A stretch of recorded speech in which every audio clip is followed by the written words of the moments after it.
welcome to a special video that's going to be about Uranus in Gemini starting July 7th. And so we embark on a 7-year new journey. Uranus is the last outer planet that is changing its sign, and it's so significant because we have been in a train of massive outer planetary changes that basically occurred this half of the year. 2025 is a very significant year because all of these outer planets have shifted its energy. And the last one here is Uranus. July 7th, we are potentially going to really shift the game. We're going to really shift the rules. We're going to really shift the frequency. It's not just solely to do with Uranus in Gemini. That is not how you do astrology. You don't look isolated at a certain energy. The reason why most astrologers will tell you that this Uranus Gemini is so significant is because the pattern that it's making, right? Sacred geometry is a real thing. Geometry is where everything is based upon. It's the language of the divine, if you will. It's continuously found all throughout nature, all throughout, patterns in the cosmos, such as Venus is making a 5-pointed star pattern in the sky, everywhere. The flowers, part of it is Fibonacci sequence.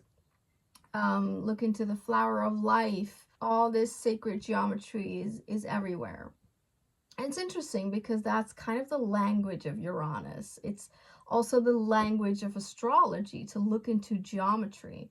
So looking into patterns and what it's overall saying, because everything is in relationship to something else.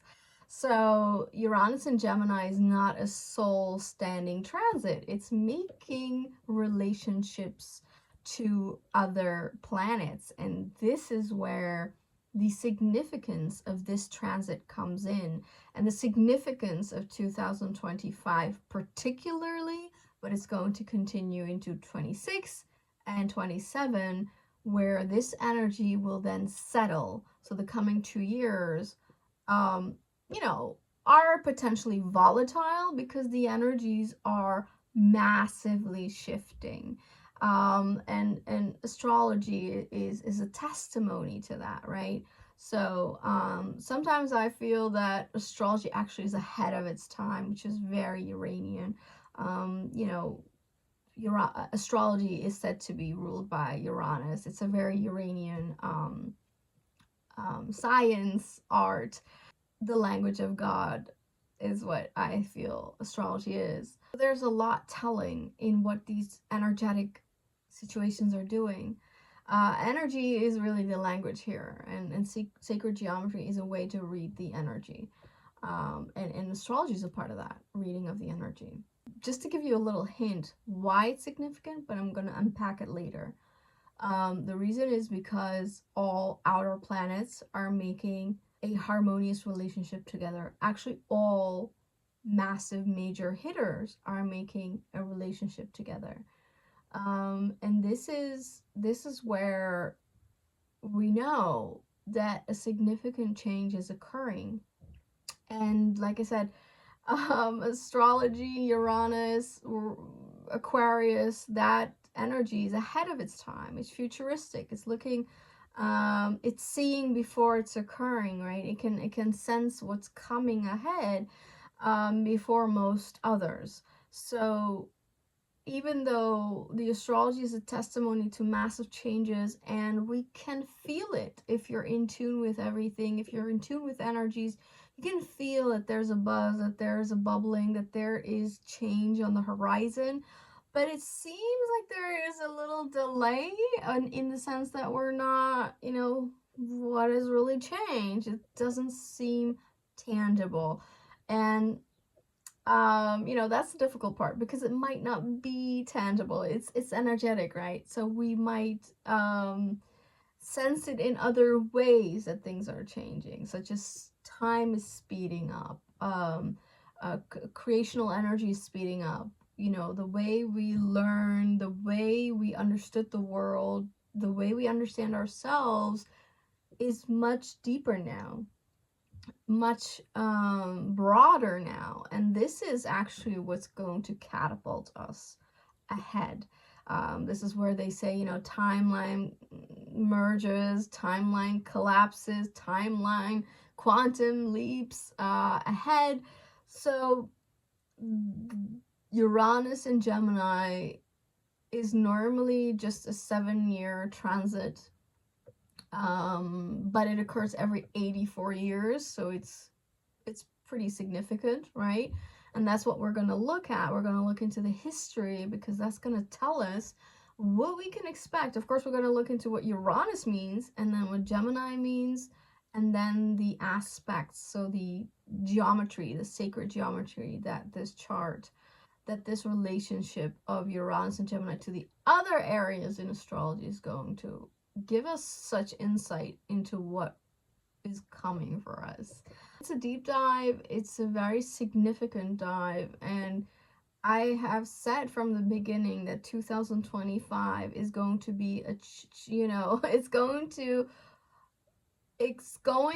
bookmark history. You know, this one will go down in the history books. That's what the astrology promises, and that is what we will see. But maybe because astrology is sometimes ahead of its time, Uranus is ahead of its time, and so maybe slowly but surely we will see the significance of all these changes.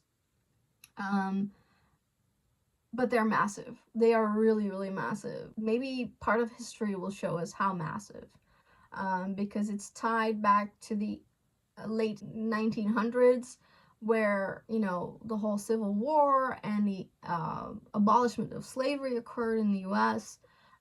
This is post-revolutions in Europe, you know, where, you know, they got rid of most monarchies. It's also the end of the Second World War and post-Second World War that, you know, this Uranus Gemini energy is also bringing here again. And we can really see that already occurring, right? Very heavy war rhetoric. It seems that if we look at Uranus and Gemini, it's actually where the war ends, because this is where the Civil War ended, the abolishment of slavery, you know, slavery ended, and the Second World War ended. So it seems that Uranus and Gemini is just going to be a cutter energy, and maybe it's due to being fast, because the Gemini energy is very fast and Uranus is very fast, it's very sudden, it's not taking any bullshit, and it just wants, you know, Uranus can bring in chaos, but it's really about breaking out, breaking through confinements, you know, through situations that are holding us back from innovation. It's all about intelligence, and Gemini is also about information. So really, you know, we're going to be mind blown with this transit. So July 7th is the first mark. After 84 years, we're going to experience Uranus and Gemini again, and it's going to last approximately 7 years. I think it's also interesting to know that Uranus isn't just entering Gemini, it means it's also exiting Taurus, where it has been for the last 7 years, shaking up our finances, shaking up our daily lives, our survival instincts, you know, changing the way we are with food and, you know, just basic necessities. I think a lot of people have been prepping for the last couple of years, prepping for, you know, potential disasters, and you know, of course, Corona and the whole lockdown was a huge testimony to that, you know, people were triggered to well, actually their survival instincts were triggered, right, to get, to get prepped, to make sure that you're good with food, with your basic necessities. And but it was also a moment that we all had to think like what's really, really important to us and was extremely valuable. Now, Uranus was at fall in Taurus for the last 7 years, so maybe you've been experiencing a pretty tough time, like most of us in the collective. Um, so also that change from 7 years of pretty hard transit, I think is also where we will feel some relief in the Uranus Gemini part of the coming 7 years. So let's start dissecting. So we're talking about Uranus, the planet, the first outer planet, discovered in the 1800s, simultaneously when electricity was discovered, and kind of the Industrial Revolution. So it marked innovation, it marked technology, making huge leaps forward in future timelines. And Uranus is also representing, because of that, the internet, social media. It's the highest form of information, intelligence. It's about the mind, it's about higher consciousness. Ultimately, Uranus is about, equalizing through often chaos, disturbance, and revolutions to bring liberation and freedom into the order. And so it can be very disruptive, and it likes to work sudden, it's the lightning bolt energy. Um, it's very rebellious in its nature. It loves to go against the status quo, against the norm, and ultimately it's the awakener. So it really opens you up to the higher view, to the bigger, intelligence. It's also about aliens, outer space, and astrology. So, as well as a very exciting energy. It's the lightning energy, the thunderbolt energy. It's very charged. It's very electric energy. So on the plus side, we would probably be really excited and inspired and just having so many ideas. This is, I think, what we could call like an Einstein transit. There's a lot of concept, a lot of really out of the box ideas that we should pursue, because those ideas will really catapult us with technology and like future, bringing the future closer, and just a lot of information that's coming upon us. Uranus is famous for being the only planet that's kind of upside down, turning around, and so it's not, it's doing everything different. It's the odd one. This is where we need to be odd, okay? We need to be ourselves. We need to be weird. We need to embrace that, and it's called authenticity, right? So do things your own way, do things on your own terms, find your individual uniqueness, and become the unconventional, become the rule breaker, and create to innovate. Now, in Gemini, the first air sign, it's all about the mind, it's all about thinking, it's all about concepts, ideas, words. Gemini rules over the words we use. It's the messenger, it brings in the information, right? It's the mind is just, like I said, blown away, because it's what Gemini rules, and then Uranus goes to the max. It's like the highest expression of the mind, it's the higher intelligence. So, it just awakens. Ooh, that intense. It awakens us to a lot more. A lot more. And so it's going to be very strong on the left hemisphere of the brain, which is logic, rationalism, um, thinking. With the chart in mind, all these outer planets that it's making harmonious connections with are all in what they call masculine signs. So they all have this kind of logic, left brain temperament in its energy anyway. So it seems like the right side of our brain, the emotional part, is going to be a little bit less used, or it's not going to be such an emotional ride. Or yeah, it just seems more like a neutral energy, maybe. Yeah, logic and rationality is going to be more important. It's going to be really about the intellect, about, what we read, what we speak, what we write. Therefore, communication is going to be a hot topic. Information is going to be at an all-time high and really, really significant. Not only are we going to have ideas, Gemini is also about, in a way, also execution, because it's about the twos, right? So for the upper part of the body, so you have two shoulders, two arms, two hands.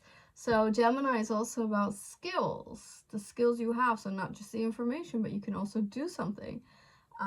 You can create it, right? And like it's the mad scientist in the laboratory, inventing, discovering. That's the kind of energy that Uranus and Gemini is. And we're going to have so many insights, so many ideas, so many downloads, as they say, right? Probably off Earth, just higher dimensional stuff. And just a lot of breakthroughs, a lot of innovations are awaiting us, especially for electricity, electronics, digital.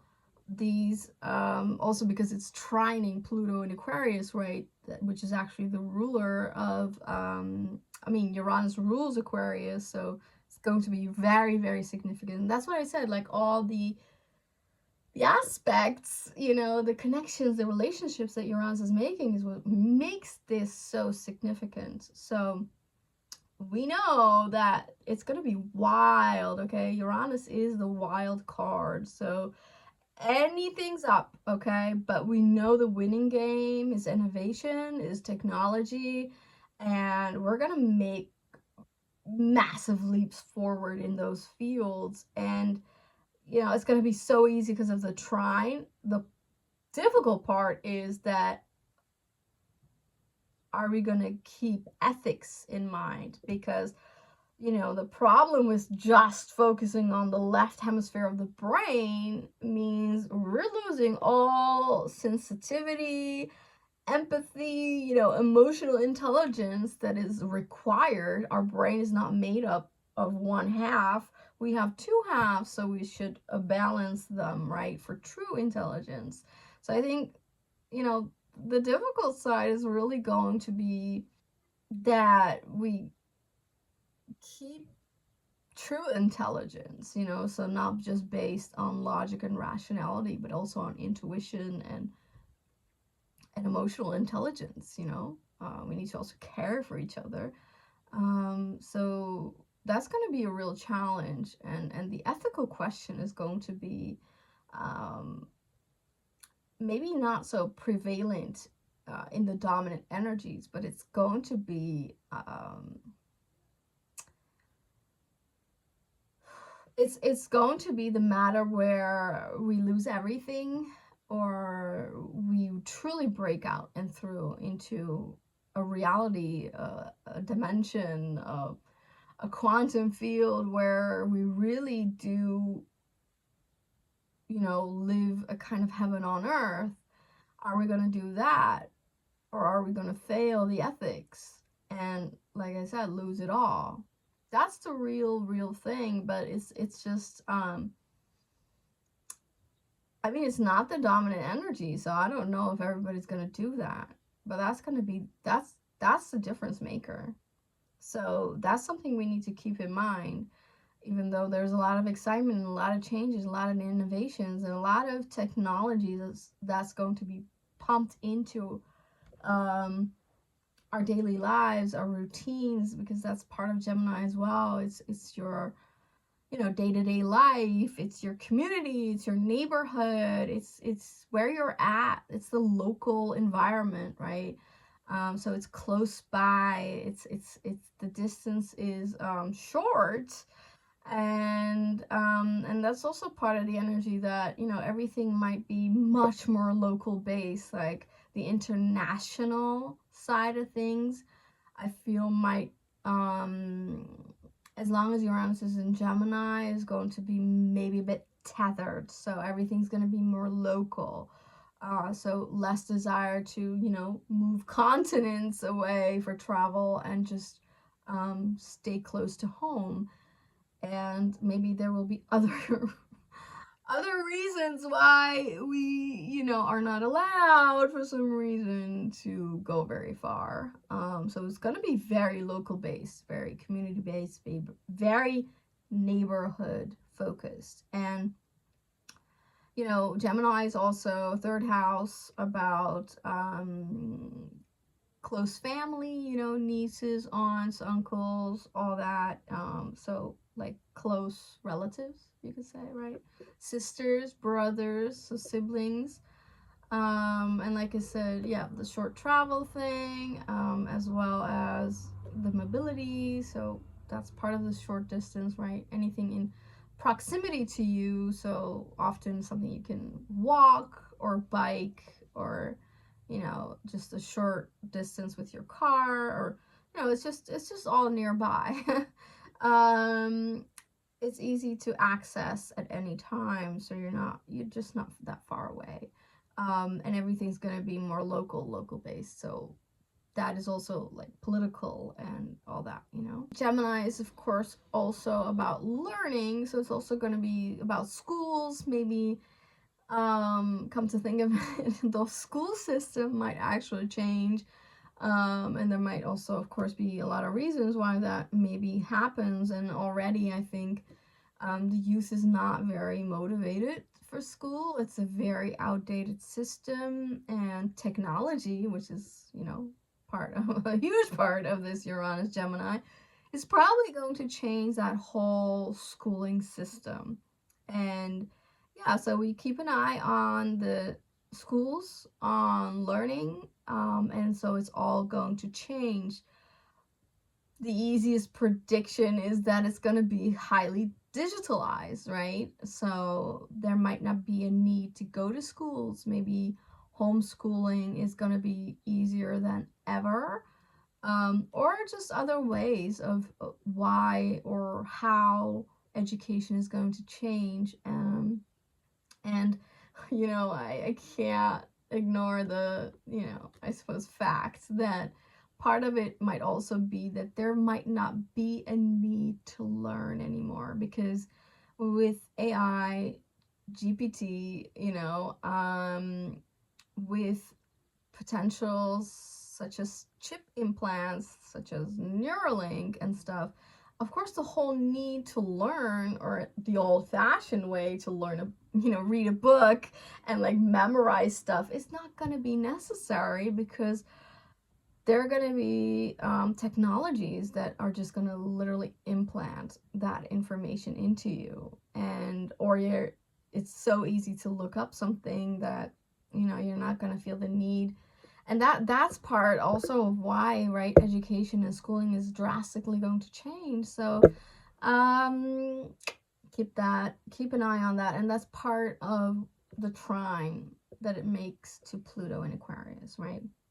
So learning is going to change, but it also means just a very different way of information also. And since we're moving on up really in the quantum field, quantum science is very ruled by Uranus and Aquarius. So we're going to have massive movements in the quantum science. We're going to have massive movements in astronomy and astrology, of course.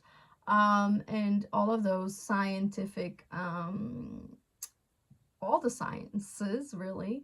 And so that's going to impact a lot of these fields as well. And so if you have just radically different, and radical is a Uranus word, radically different information that is just going to break us out of the way things were, you know, if it's going to be a hugely contradictorily information about our origins, and I'm gonna go into that because that's a huge Uranus Gemini topic. Okay, we're gonna go into the origins because you know, 168 years ago, when Uranus was in Gemini, we had Darwin coming with a evolutionary theory on humanity and all species, right? So the origins is going to be a massive topic. We're going to receive radical information about that. And I think the way we receive information is significantly changing, not just through technology, though. I think it's also, I love the book by Elizabeth Gilbert. I'll show you. This is actually a very good book for more in-depth Uranus Gemini transit, and you know, some information in the form of books is, I think, a good Uranus Gemini recommendation. So, Big Magic by Elizabeth Gilbert, who's more known for Eat, Love, and Pray, which is more Taurus. We're not there anymore. The Big Magic is about thoughts, which is Gemini. It's about ideas. And she, in this book, explains how they are kind of like beings, or you know, energetic whatevers that are floating around and kind of visiting people, because it wants to be, well, it wants to be created, it wants to be born, and it's looking for a host that it's going to do that. And that's why, you know, for instance, you'll have people who have the same idea, and you know, and it will visit someone else until it's created. That's an excellent way, for instance, to look at information, just a different way of looking at information. That what if you pull that to a higher, even higher perspective, and what if the ideas are, you know, extraterrestrial? What if the ideas are ancestral, really old heritage, ancient, you know? What if you can just meditate into knowledge? What if you can just suddenly, you know, feel into information? What if we truly discover information that was hidden? You know, part of the Pluto aspect is that too, that we come into information that was just held back from us. And I think part of that is also that a lot of technology has actually been held away from us.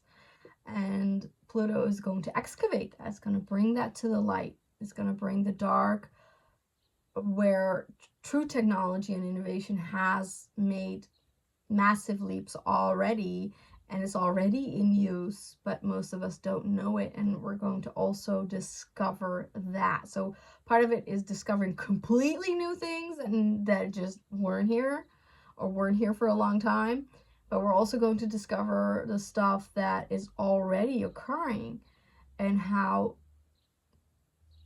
that's a huge innovation, yes, but also maybe detrimental, because Pluto Aquarius. We're gonna know a lot more, that's for sure. And also part might be language. Is our language gonna change? Are we gonna have shorter words, quicker way of communicating? You know, this comes to mind, that thing where you can speed up videos, you can speed up voice messages, right? Like 1 time, 2 times, 2.5 times, and the text message goes like almost. How interesting, right? That's part of this energy. that literally communication is going to speed up, or how we listen, or for instance, if you're chipped in the future, I wouldn't recommend, but that seems to be the trajectory. If you're chipped, it makes sense that you would like, well, I guess you wouldn't even listen to it, right? You can literally download the information. But what if there's like a how do you say that, baby step area where somehow you need to listen, look it up, and like, but it can be really quick. Like for your system to download the information, you can just watch a video, like a movie of 1.5 hours in just 10 seconds. And you know it, like, you know it. I don't know, it's weird. It's stuff like that, really really really out of the box, strange, and new innovations, as well as coming into light of innovations that are already here but we didn't know. So it's not only all of that, it's also documents, contracts, which is also Gemini ruled. Anything written, it's all going to change for some reason. And that might be part of, everything going into apps, right? You already see that, like digital passport, and banks have been digitalized for eons already, and that's going to probably continue. Like, you probably have, well, most of the governments already have like e-governments, right? Electronic governments. So you have all your files online, and stuff like that. I don't know. It's just going to change. Maybe we're just going to sign a document with the face recognition, right? That's already going on so much. And maybe just new ways, I don't know, of how that's going to change. And also commerce, trade, even like marketing and PR seems to be going through a massive change as well. And it just makes sense, right? If everything's digitalized, everything is AI, we're not going to have those jobs anymore. Like, there's not going to be a PR person or a marketing person, and maybe not even commerce. Like, it's all going to be hyper digitalized, right? And so those fields are just going to fall away probably, or just massively transformed. That seems to be hard to avoid, right? So, and mobility. Mobility is going to change. Now, this is exciting, I suppose. So, are we going to embark on the flying car era finally? Or anything like that? So, it's just, there's going to be a new technology for transport. There is, because that's Uranus and Gemini. It's just, or a new way of transportation, or a new way, or both, probably both, new way of communication as well. New way of communication, new way of transportation. And we've seen that 168 years ago with the Uranus Gemini transit in the mid 1850s, when there was the first transatlantic telegraph line, which is like the first telephone kind of energy, and making the way for internet, right? 100-ish years later. And 84 years ago, when we also had Uranus and Gemini, we embarked upon the era of the airplane. So it's really where it was normalized for people to be able to experience airfare, right? That's why we can just move continents and all that, travel internationally very easily. And it's also opened up, of course, that commerce aspect. So, making way for globalization, and being able to easily buy and sell internationally, import export. Even though that's more Jupiter, commerce is definitely Gemini. So buying, selling. We know that transport and communication is going to receive massive impulses, and therefore change, innovation.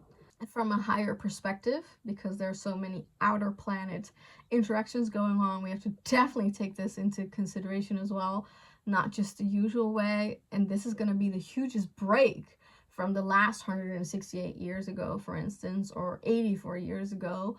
The break is going to be because of massive cosmic influences, outer planetary influences, which is driving us for higher consciousness, higher expressions.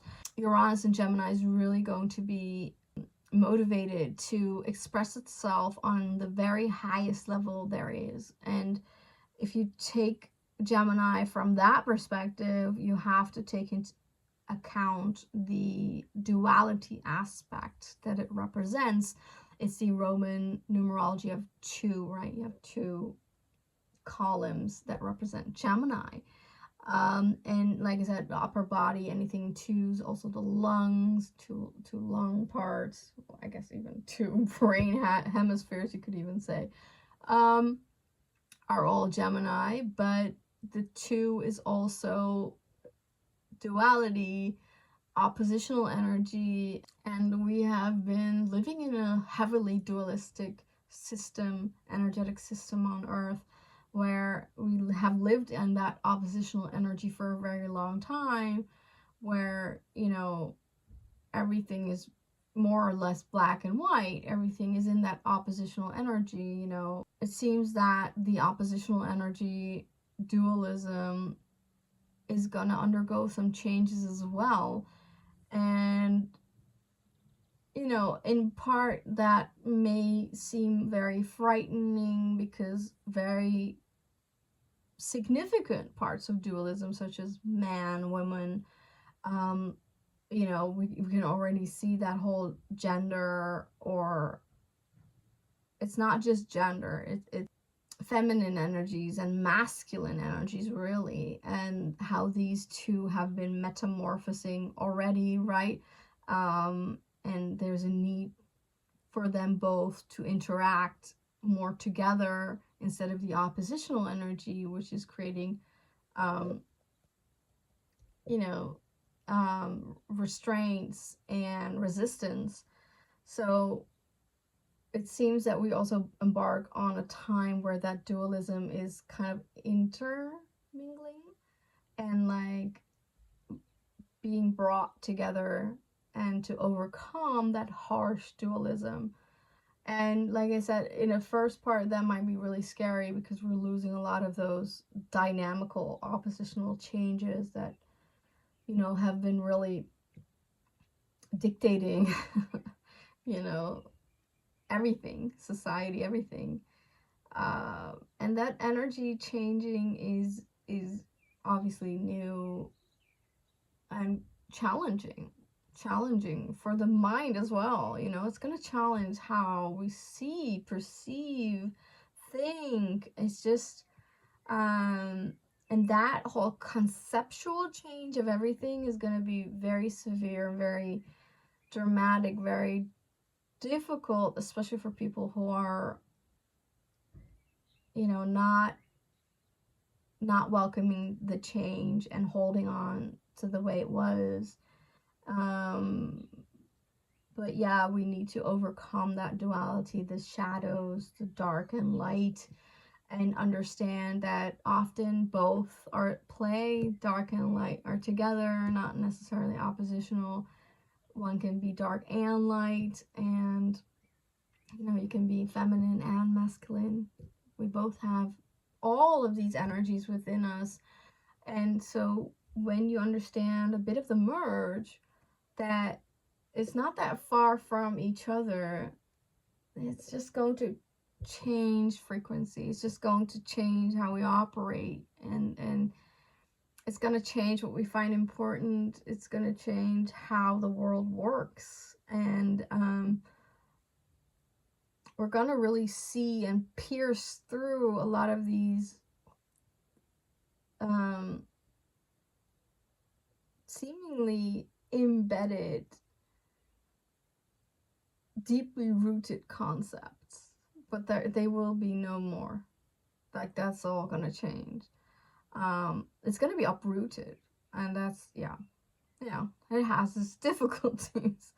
Um, you know, I have this famous quote, and I have to share it because it applies for here, right? So, and like I said, the ethical challenge, which isn't necessarily, you know, in the chart somewhere. I mean, currently maybe. Well, actually, there is.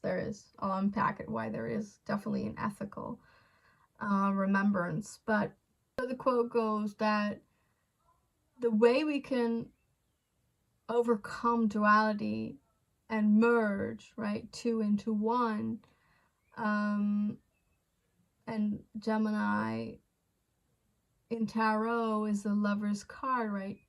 Two people merging into one, a relationship together. That merging is also the overcoming the dualism, and the only way you can really do that is empathy and sympathy, because from empathy we move out of dualism and into unity. And so that's gonna be huge, of overcoming duality and moving into unity is going to be the higher expression of this transit. And I don't mean it's an option, I mean that's gonna be what's gonna be. Like I said, because of the trine to Pluto specifically,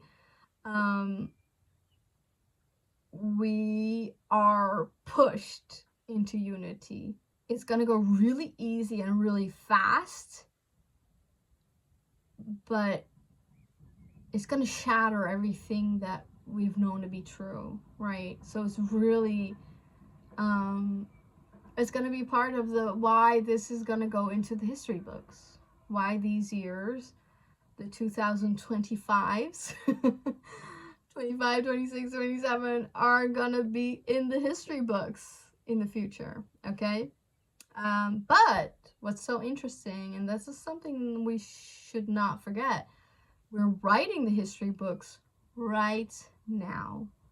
And this is for you personally, meaning that every choice you make, and Gemini is about choices, Gemini is about the questions and the diversity, the multiple opportunities you have. The choices you make are everything. That's everything. So the choices you make, you have to make with responsibility, with determinism, with sincerity, and with your authentic, essential knowledge. The narrative is changing. Let's look into the history. This is why astrology is logic, because it's a science. It's based upon history repeating itself. I mean, if you look at the history books, you know, history repeats itself, unfortunately. But it only repeats itself. Anything is repeated because we don't learn, which is Gemini, right? We don't learn what's going on and to overcome. And so it just goes on and on and on and on, a perpetual cycle, right? So that's why we need to look at history to know what's going to come now. And if we don't want that particular part of history to come now, all right, it's about the choices you make. And so 84 years ago, we had Uranus and Gemini that occurred between 1942 and 1949. Now, these were, of course, the last years of the Second World War, and significantly when the gassing of, you know, major minorities such as the Jews, the Roma, you know, better known as a non-ethical name, gypsy, and also handicapped people, and all of that, all of the unwanted were murdered. Genocide in Europe, right? That's what occurred heavily from 42 until 45. And so part of the Uranus Gemini, they were killed with gas, right? With acidic gas, and Uranus is about gases. So we have to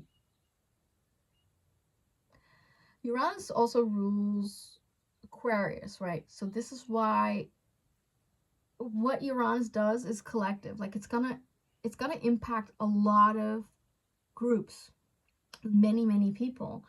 And yeah, that's probably why that occurred in that fashion. And let's not forget that they use a lot of rhetoric, a lot of propaganda, which is again Gemini, to make this possible. But also, of course, innovation, technology. They also use, well, it was apparently quite a technology to get the people there, which is heavy train, transportation. Like I said, local transportation, mobility.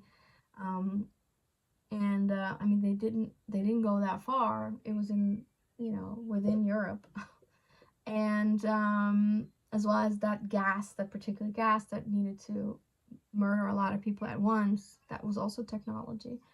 And of course, the dropping of the atomic bomb was a massive technological advancement. You could say not, but whatever. It's technology, all right, yeah.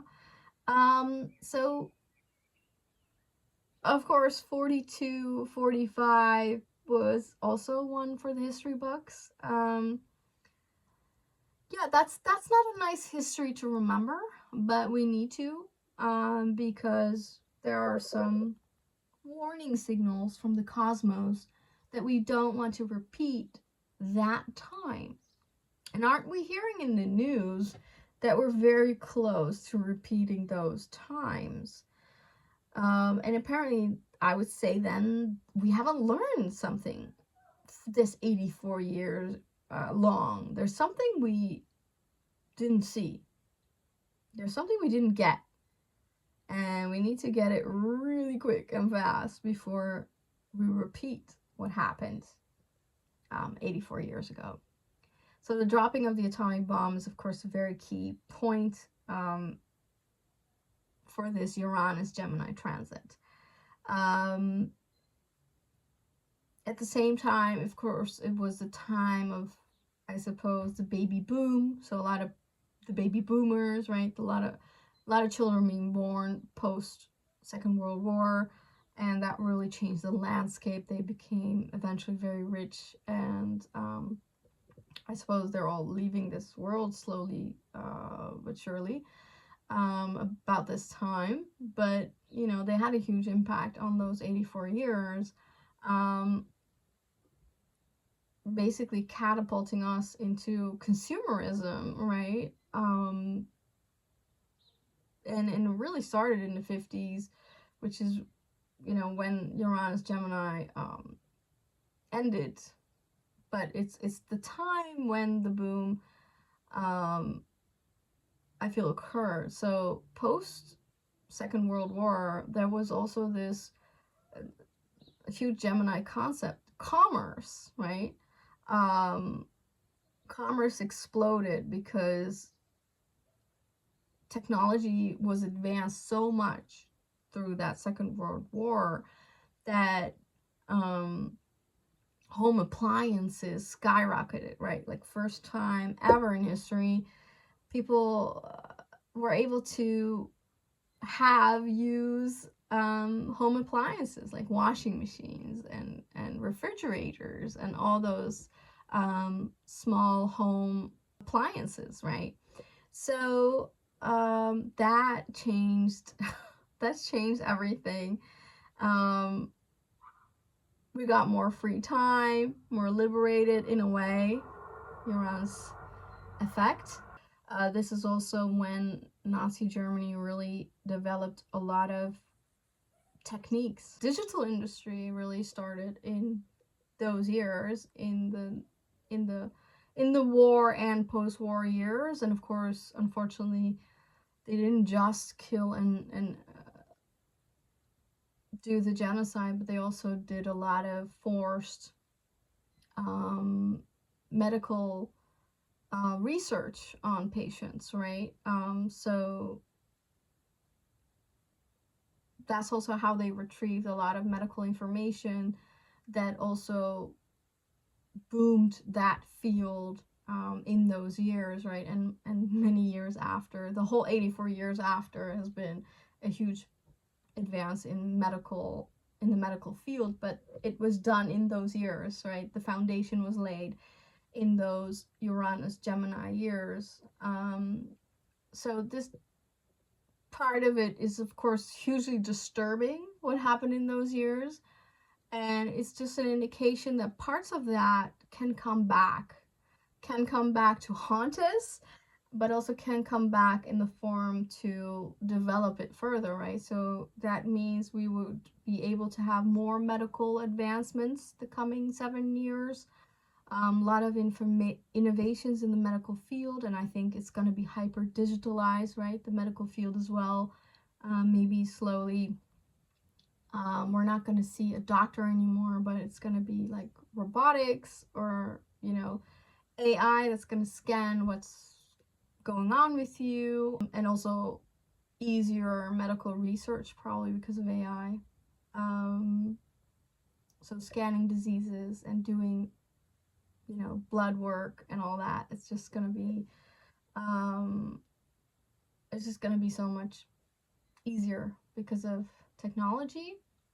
And but yeah, of course, there's a huge danger for war, and potentially a lot of people being affected, like in the Second World War. Is something we need to really watch out for. And the negative aspects of nuclear situation is something we also need to look out for. Yeah, there's also a promise of like more of those home appliances that's going to change our lives, right? Like easier. We already have those robot vacuumers, you know, the ones that spin around.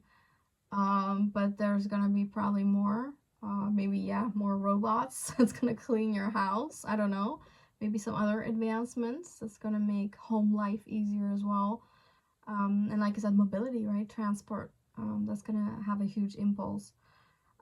So when we go even more back, so 84 years before 84 years, meaning 168 years ago, to Uranus Gemini transits ago, we find ourselves in 1858, and that transit lasted until 1865.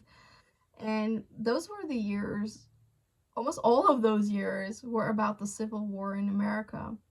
And the Civil War timeline is hugely triggered for the United States because of many transits. Also, Neptune in Aries. I think maybe even Neptune and Saturn in Aries. And just even, you know, they are having the Pluto return. So there's a lot of aspects. The United States is under a lot of, I suppose, pressure or imminent change. That's more likely. So the Civil War timeline or energy frequency is highly triggered.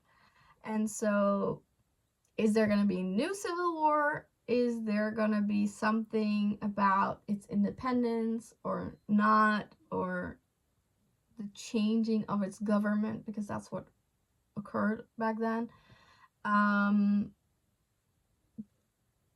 A lot of these themes are going to be repeated for America, and that's going to affect all of us all over the world, right? Because we live in a globalistic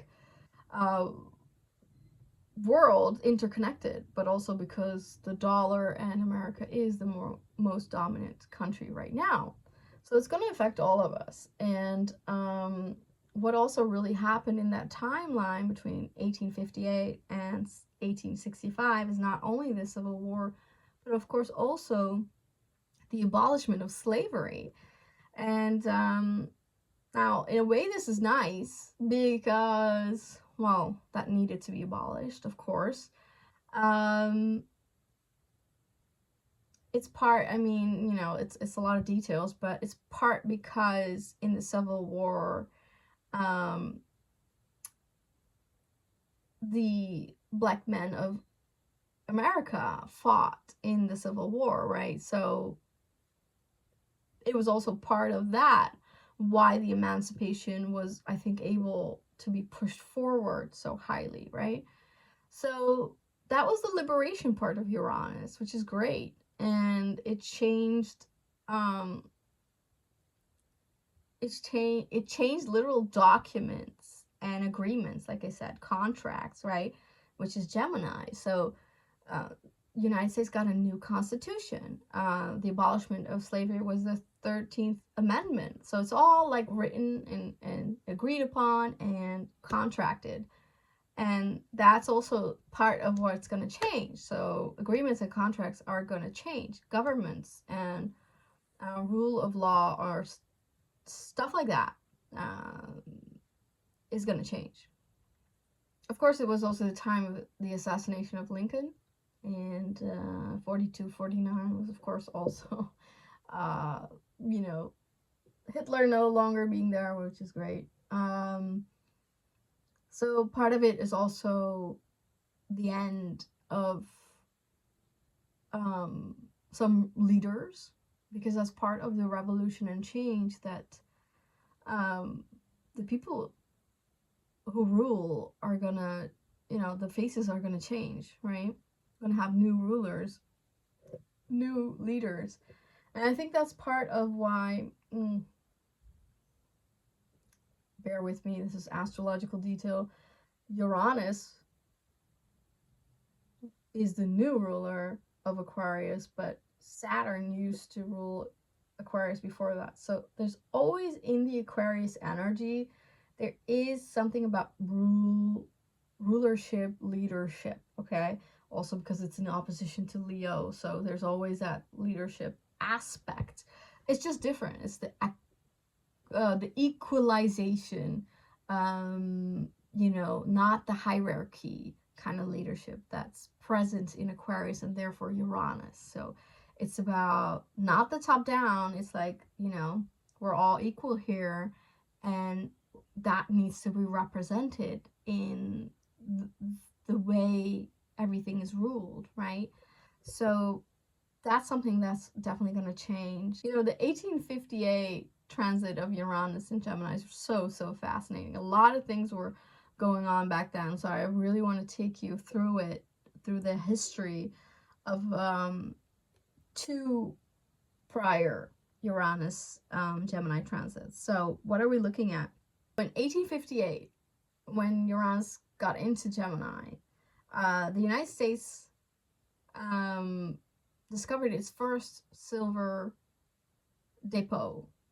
So deposit, like they found a mine, right? A silver mine. And that's important as well. Like it's also about discovery. So it's not just innovation, it's also discovery. So we're gonna find out gonna find out potentially like gases, right? Because it's Uranus as well in a way. We're gonna find out important information about such things as well. Discoveries of what's part of it is also what's hidden because of the trine to Pluto, so underneath the ground. Uranus is about uranium as well, so maybe we're going to find a new uranium depot or something related to Uranian energy. Could also be, by the way, airfare. What's that name? There's a certain specific gas that airfare is using that maybe be changing. Just a lot of discovery of the gases, the metals, stuff underground that's going to be valuable and important. Probably also important because it's required for the technological advancement, right? I don't know if most people understand, but the technological advancement is made possible out of these valuable stuff that's underground, right? Part of it is crystals, but also heavy metals and important gases. And, part of it is like, you hear about the lithium, the uranium, the bore, the, you name it, these really important materials, raw materials that are used for technology. And So yeah, that's going to be interplaying. So it's interesting that in 1858, it started with the discovery of silver in America. And also around that time, MIT was established, you know, the technological university responsible for massive innovations and science and technology in America. That's something we're going to see again. So is there going to be new school? Is there going to be a new way of education systems, schools? That's the stuff we're looking for.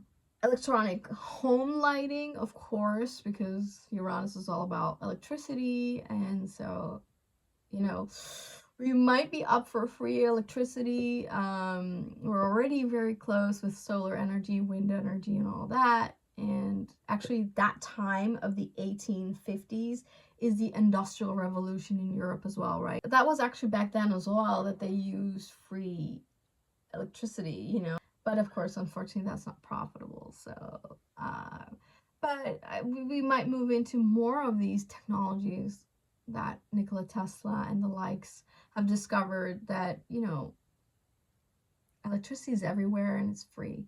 So we're probably going to find more ways of really using that and benefiting that. What else? The Suez Canal, which I found interesting. And of course, we hear a lot about it because of the conflict in the Middle East. That's never ending, right? The conflict in the Middle East really started in the 1940s of the last Uranus in Gemini transit. So, you know, that's important to remember as well. That's when the country that's attacking right now in the Middle East, I don't want to say the word, is, because, you know, I'm going to get all the algorithms and I don't want it. I don't want that algorithm. So that country was established in 1949, if I remember correctly, 1948 or 9, which is the Uranus Gemini. So obviously we're getting a review of what happened 84 years ago as well. A lot of turbulence in the Middle East that has been lasting for 84 years, okay? It's nothing new. Those poor people in the Middle East have been suffering for at least 84 years. So there's going to be a price, or, you know, a receipt of that drama. And we need to look at that within this 7 years.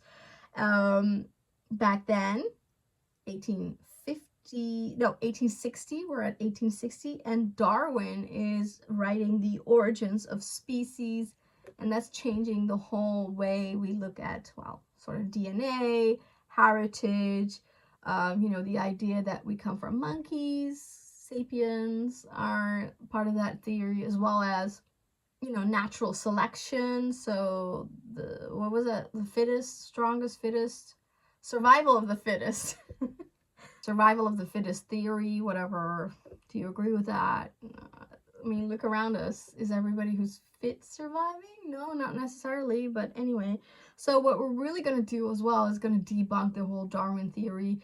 And I've heard some, so I can't take full credit for it. So I've heard other astrologers say this as well. But we're going to probably come into the true origin story, and the true origin story might be disturbing for some people, and that's more cosmic, okay, than animalistic. I mean, it's not that animals aren't a part of the evolution, but the origin of humanity is probably not based on Earth, and it's based on the cosmic, which is why in astrology we're probably looking at all of that, okay? So we're probably gonna go understand the whole cosmic influence and, like, what we today call alien, outer space influence on the real origins on life on Earth. So yeah, that's exciting. Yeah, we're gonna discover a lot.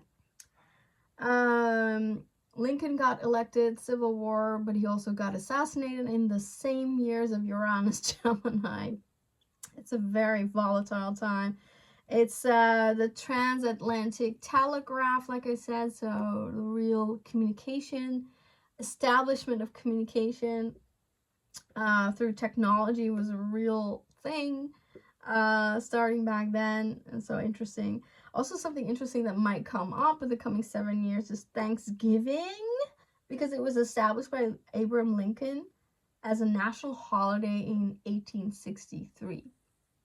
And so, in true Gemini fashion, a lot of people might be asking the questions of like, are we doing this Thanksgiving? Like, is it ethical? Like, what are we doing? And there's gonna be a change in that, revamping in that, and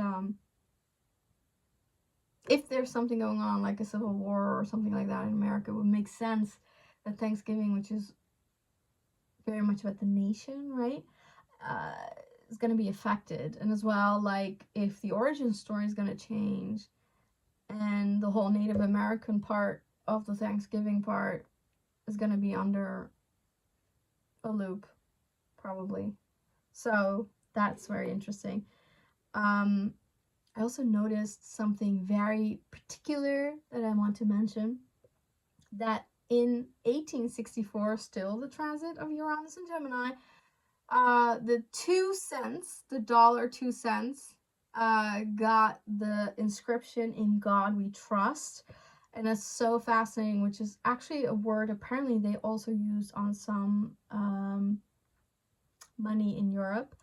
But it's words, right? We're gonna have a lot of emphasis on certain words, and yeah, so pay attention to particular words, which is, I think it's so interesting that they specifically chose 2 cents, because that's a saying in America, right? Or in English, like, I'll give my 2 cents on this, like my thought on this, which is very Gemini, and 2 is Gemini.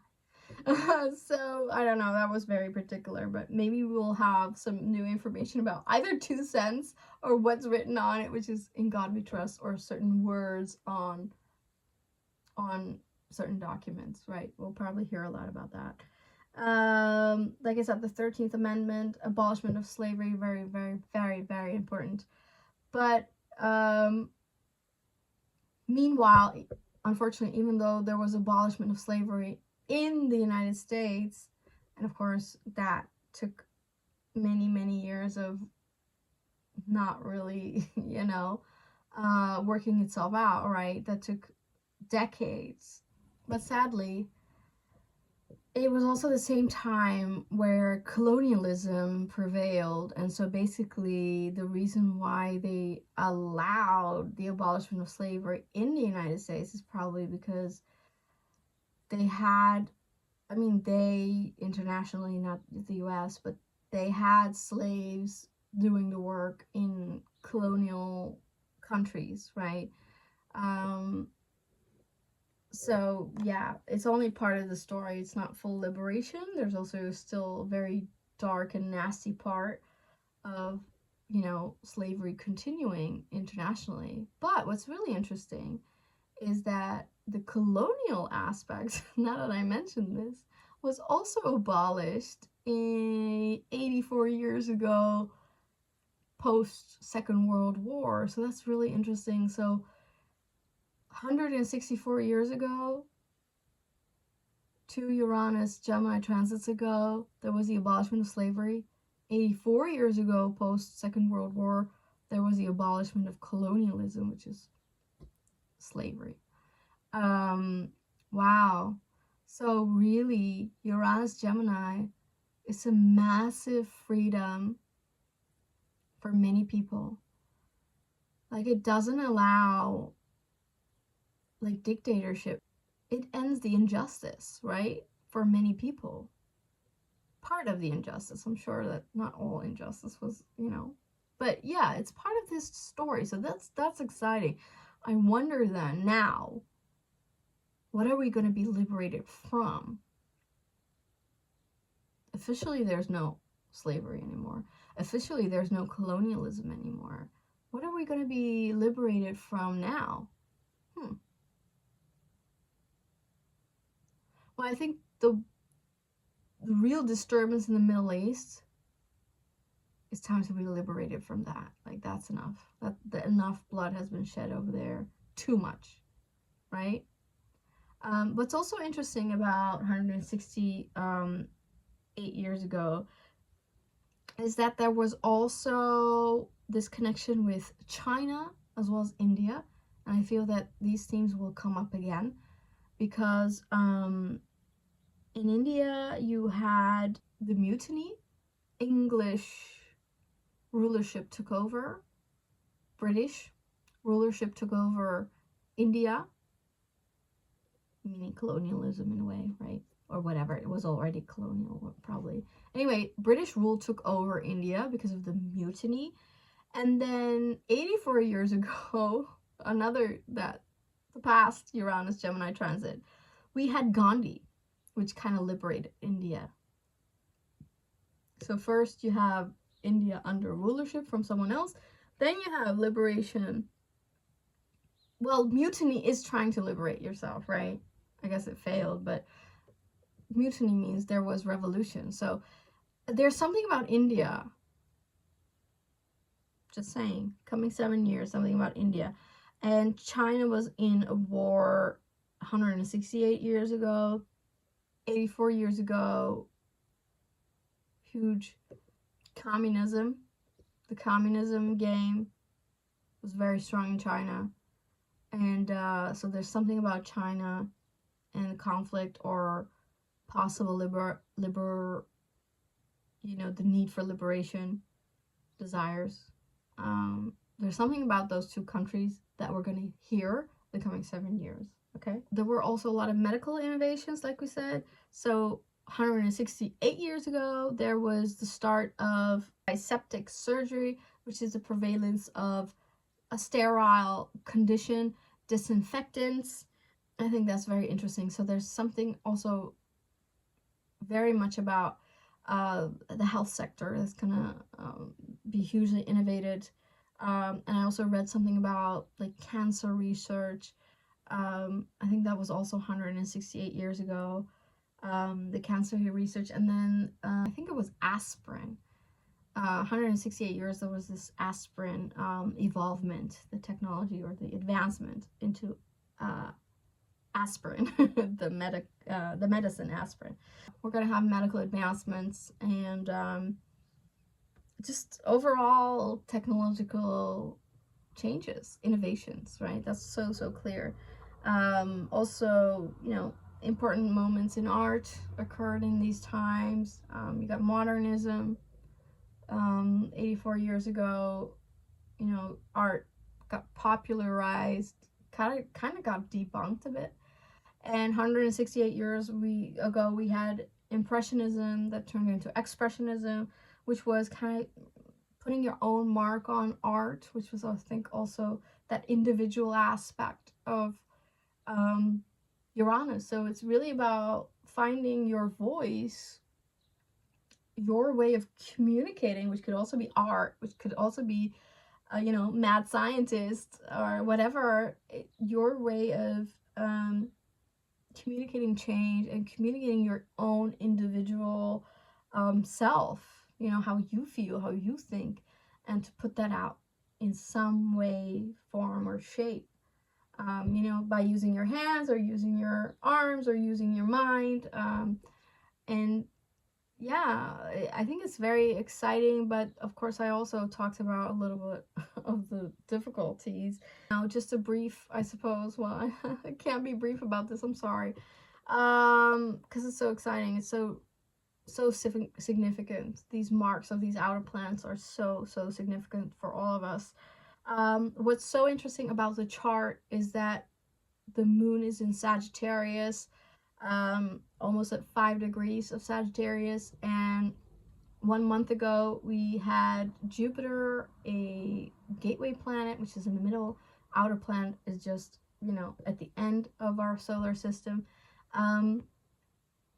We had Jupiter entering into the crab, changing its sign for the coming 12 months.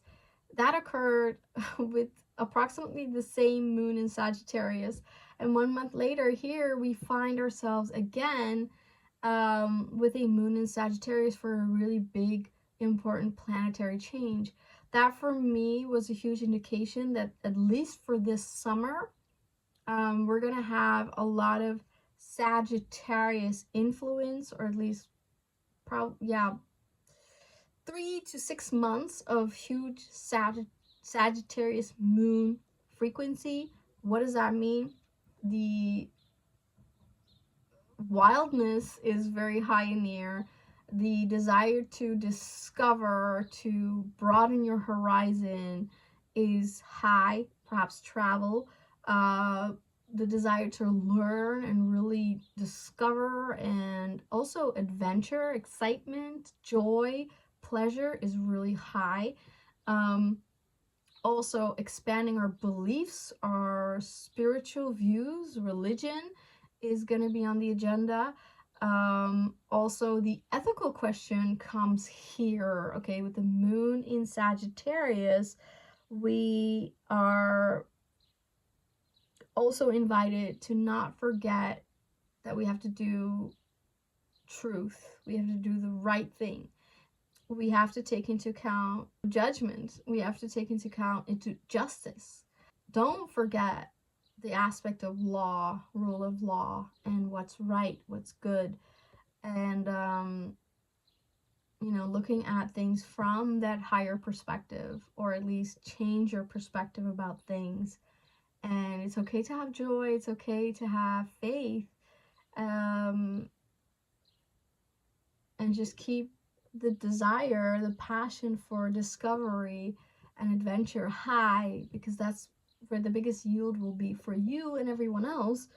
Of course, when Uranus moves into Gemini, it's conjunct Venus.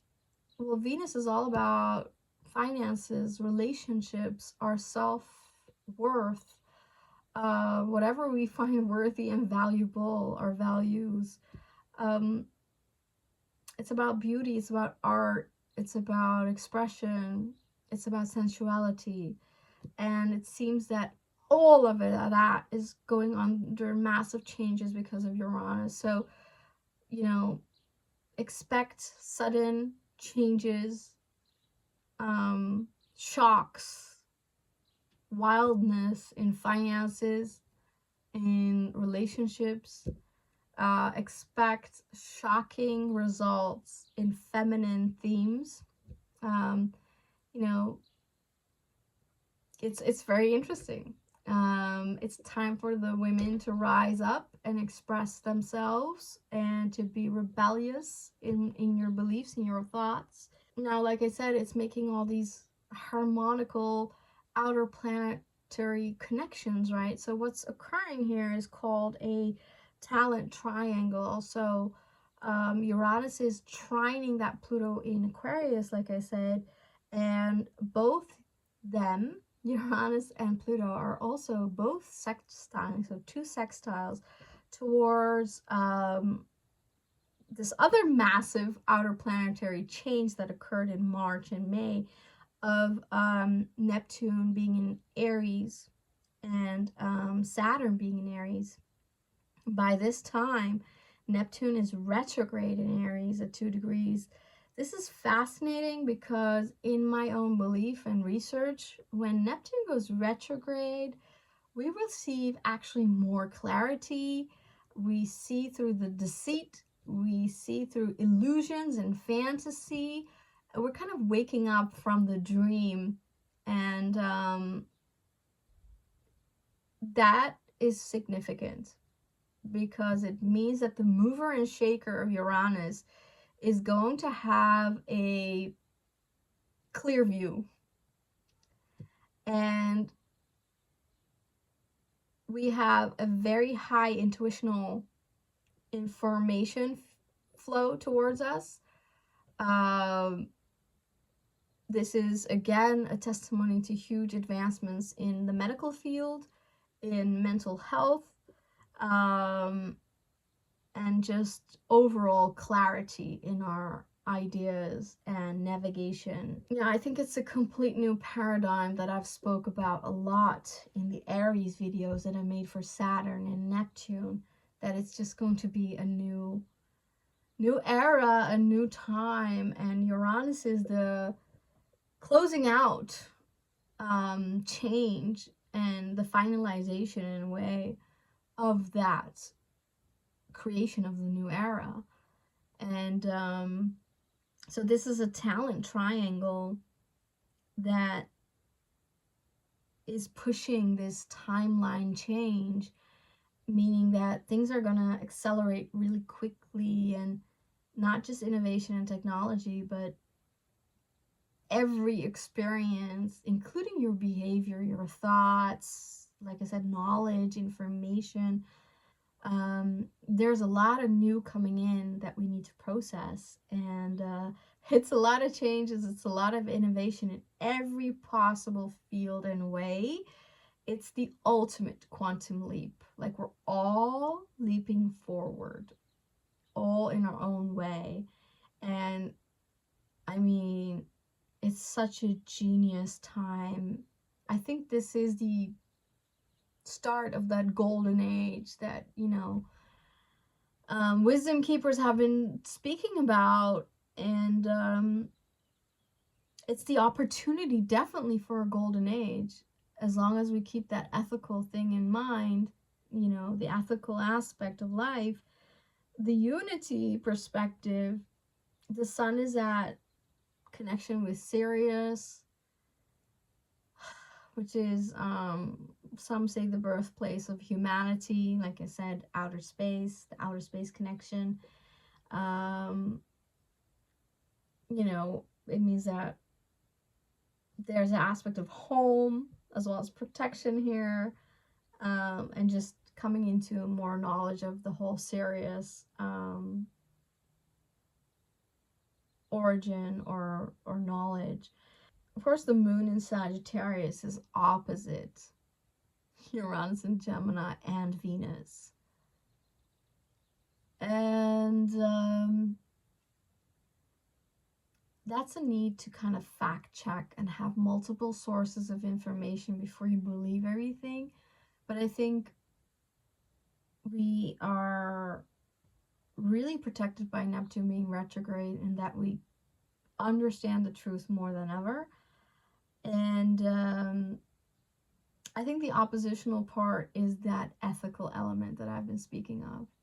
So you can't just do and make quick actions.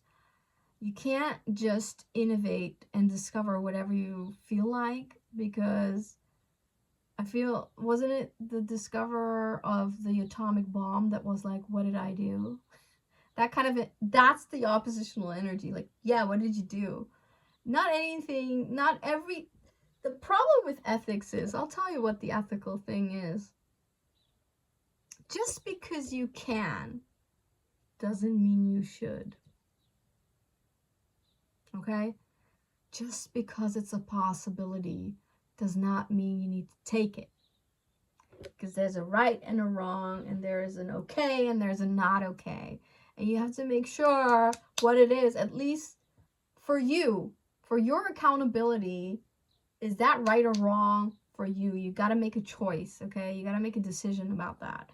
And if it feels not right, if you contemplate it a little bit longer than an instant, all right, you just have to put it in a bigger perspective. That's the opposition to the moon in Sagittarius. Can't just do the quickest thing, the easiest thing in Gemini, and you have to think it through more.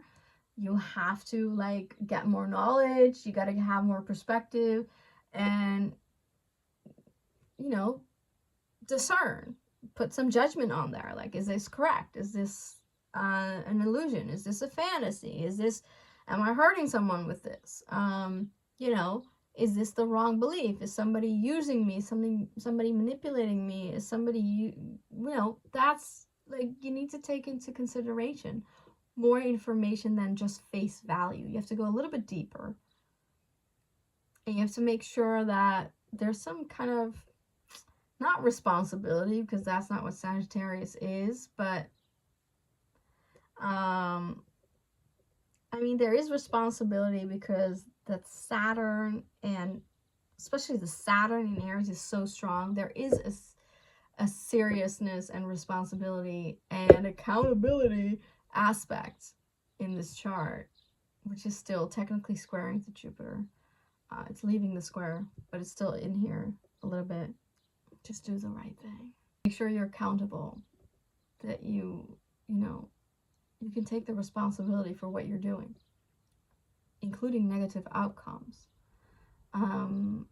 Or if you can't, then don't do it. Just because you can, you don't have to do it, okay? I'll give you the biggest Plutonic view. You can steal, you can murder. It's not that difficult, okay? I mean, I'm not encouraging anyone. You understand, right? That's wrong. That's evil. But is it hard? It's easy. The reason why you shouldn't do it is the ethical question, okay? And evolved souls understand ethics because they understand this is more than just one incarnation. You are a soul that's evolving further. That's what the outer planets are doing. That's why in this chart we have Uranus, we have Neptune, we have Pluto working together for that soul evolution, okay? We're not just a species, like Darwin said, coming from monkeys eating bananas. No, we are souls. And that cosmic perspective is going to change everything. So what's really, really significant is that in the chart, there's a kite. And the kite is a take-off moment, right? It's part of that talon triangle at the top. Remember? It's pointing to Neptune and Aries in Neptune and Saturn in Aries, because that's the new era. That's the new timeline. That's the quantum leap. That's the kite. The leap we're all making. And in the base, there's a grand air trine.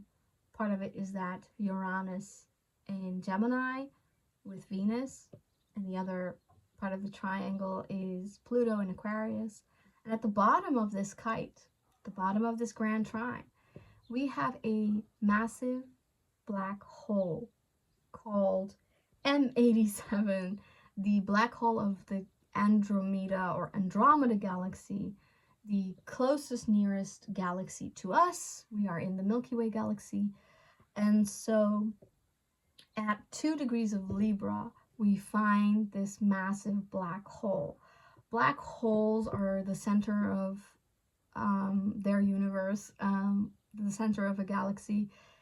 They hold everything together. At one hand, they say it sucks all things in and like kills, right? But on the other hand, it also births little stars. So it's kind of like a womb energy, but more so it's a consciousness, it's a presence.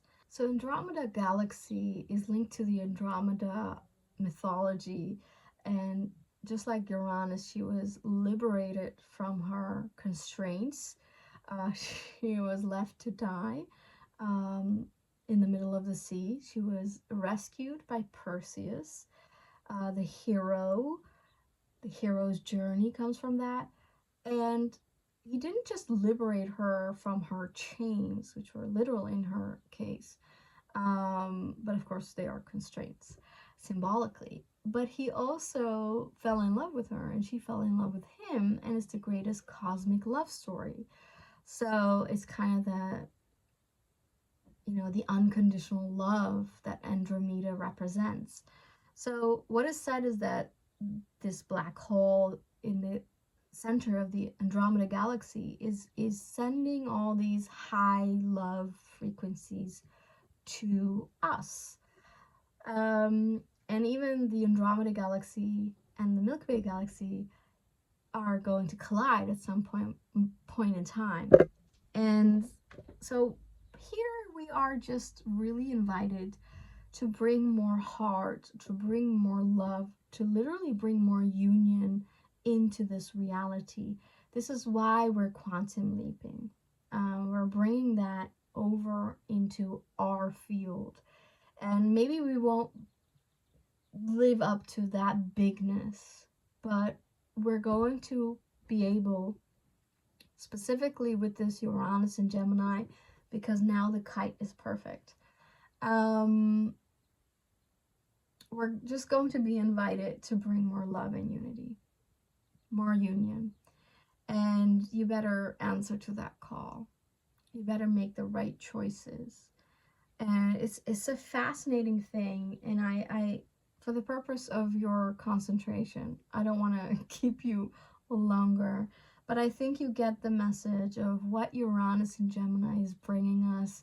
And even though it's going to go retrograde and go back into Taurus, which is going to be a challenging time for finances and basic needs, food, water, and anything that is needed for survival and safety, it's going to trigger a little bit of that when it goes back at the end of this year. And then it's going to stay in Gemini in 2026. So 2026 for most energies is going to be a year where it cements itself. So we're going to see similar chart again in a couple of months of time. But for now, this is the energy. This is what's waiting for us. And remember that we want to learn from the history and not repeat it. So happy, joyful, expanding, liberating transit of more uniqueness and authenticity in this world, of love, unity. So enjoy this Uranus Gemini transit. Thank you for watching. Bye.